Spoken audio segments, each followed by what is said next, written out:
the one and only Bianca Gonzalez. But before I let her speak, I just want to say hi to all our kapamillas who's watching us right now via ABS-CBN Entertainment and Star Magic Facebook and YouTube channel. Hello po sa inyo lahat. Please don't forget our official hashtag, #KapamilyaForever Bianca. Ayan! You know, Bianca has always been a familiar face on the screen. Most talented, respected, and one of the reliable hosts ng ABS-CBN. And we're excited to find out what's next. Diba? Ano bang mga gagawin niya now that she just renewed her network contract with ABS-CBN? A warm welcome to Miss Bianca Gonzalez! Hello, MJ, and hello, everyone! Maraming salamat for being here and syempre sa lahat ng nanonood online. Parang bait Hello! mo. Parang bait mo, lady. Parang mabait naman talaga ako. Yeah. Wow! Pero sa Hindi, group, ikaw, batchmate kasi kita. Yes! Sabay tayo nagsimula What's sa your year? industriya halos.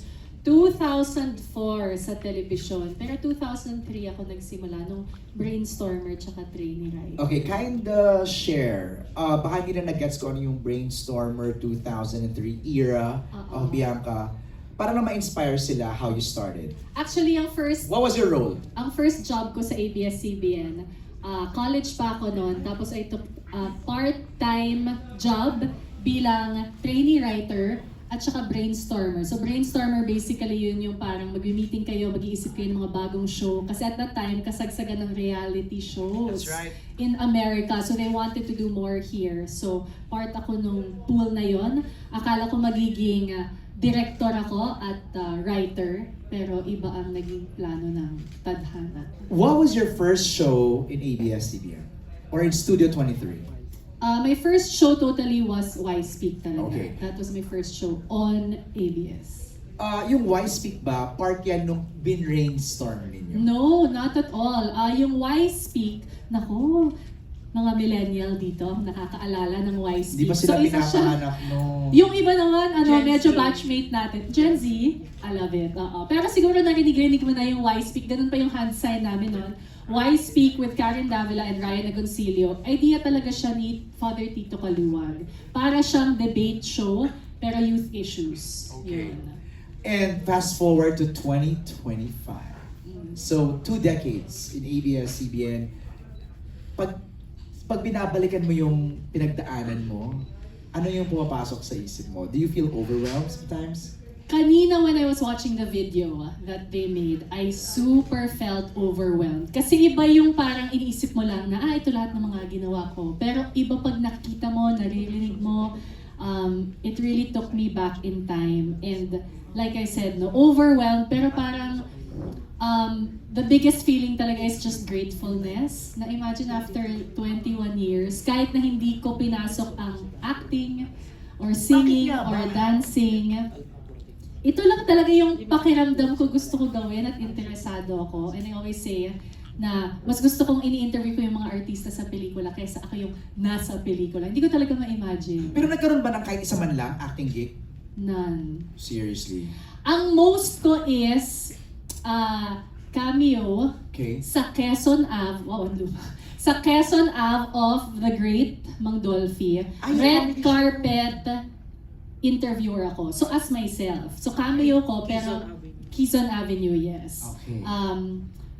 Red carpet interviewer. Bilang ako pa rin. Yun na yun. Yun na yun. Oh. Singing, sabi mo kanina, hindi din. Dancing.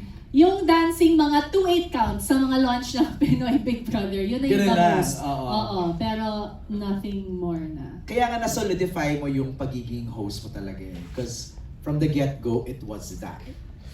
Yes, and grateful ako na imagine pwede pala siyang maging career. Lalo na when we started in the industry, kapag nasa TV ka, dapat ginagawa mo lahat. Pero at that time, thankfully, with the support of Tito Boy, who's my manager, and even ABS, parang binigyan ako ng mga opportunities.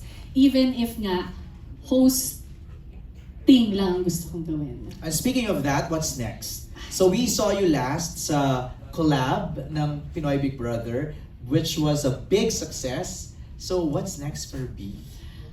We did announce it during our big night at the very, very end na meron agad-agad collab season 2. Okay. So yun ang pinaka agad-agad na mangyayari. Other than that, Of course, I'm super excited to get to try other formats, other programs. Ang pinaka-challenging lang, I guess, is ngayon kasi era ng drama.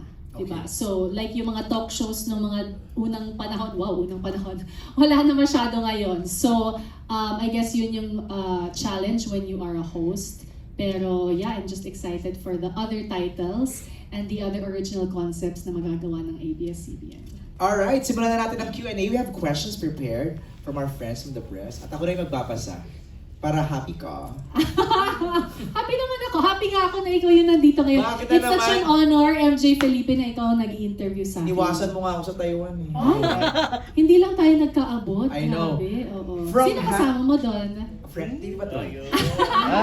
Gusto mo ba sila interested? Friends from TV Patrol. Yan. Parang iba. Ay, parang hindi sila naniniwala. Talaga?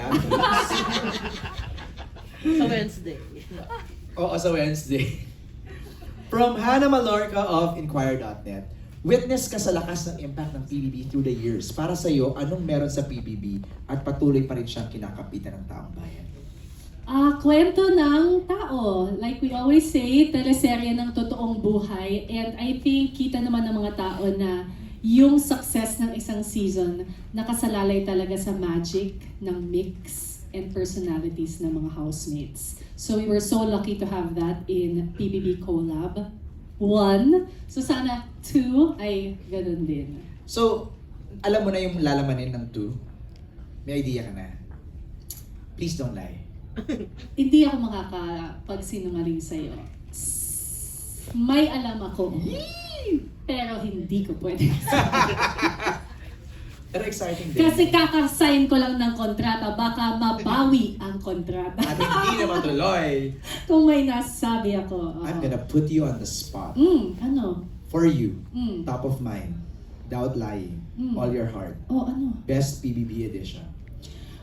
Madali lang para sa akin yun. Siyempre, Celebrity Edition Season 1. Wow! Yung Love sa'yo. your own! Oo. Pero for me, I always answer this, Season 1 in general. Nene Tamayo, Keanu Reeves, Kim Chu. For me, best dahil Season 1 parang it's never been done before na group of regular Filipinos, group of celebrities, group of teens, pinagsama-sama. Bago ang lahat. So, bias ko ang Season 1 talaga. Tinatanong namin kay Robbie if you have a favorite or if you have kung ikaw gagawa ng sarili mong edition sa PBB, anong Oh. gusto mo?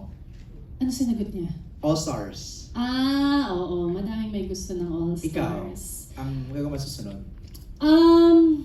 Parang ang dami ng nagawa. I am interested though. Alam kong, to those who are present dun sa aming MediaCon for collab, alam kong ginoke ni Melay ang family edition. Di ba parang sabi niya, pasok nyo na kaming lahat. Parang libre yung bigas, libre yung ganyan. That would be super interesting. Medyo, kasi ngayon duo yung collab, di ba? Pero yung dynamic na pamilya, knowing na ang Pilipino sobrang family-oriented, ibang flavor ang dadalhin nun. Ako may idea ko. Mm. Couples edition.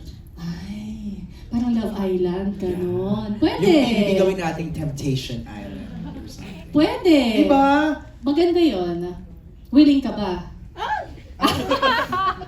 Pumasigaw mo pa. Parang ewan ko, next Tingnan time. natin kung magiging willing ang mga tao. Diba cute yun?